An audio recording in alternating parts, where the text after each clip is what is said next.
In Advent, the National Church has been doing a Bible study series on the stories of Jesus' nativity. Now, I mentioned this last week, and you're still welcome to join if it interests you. It happens on Wednesday at 4 p.m. over Zoom, and you can register by going to the PCC website and follow the links.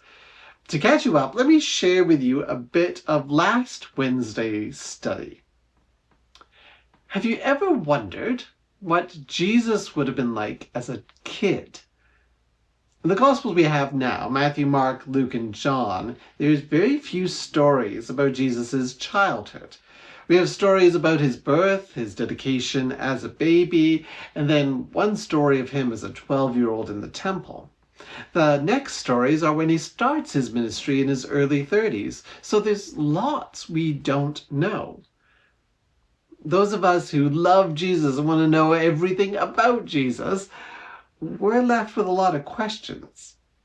He had a childhood, but would Jesus have ever been childish? Could he perform miracles right away? Was he born with all the knowledge of heaven and earth in his head already? Or was he sometimes just a kid? If you've ever asked yourself those questions, well, you're not alone.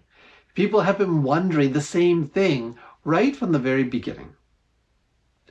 To answer those questions, there has been a lot of fan fiction written. There are other stories about Jesus out there. We call them the non-canonical or the apocryphal Gospels.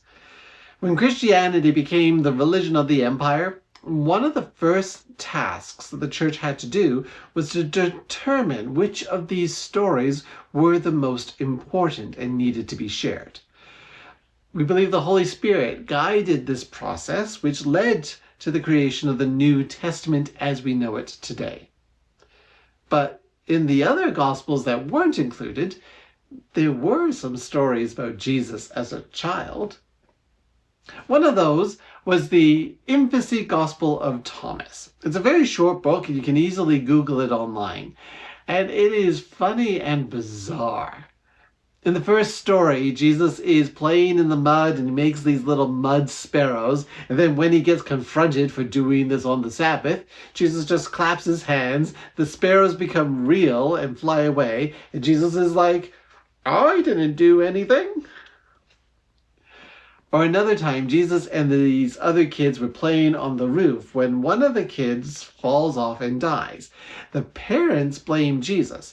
Then to defend himself, Jesus raises the kid from the dead, gets the kid to say that it wasn't Jesus who pushed him, and then tells the kid that he can go back to sleep.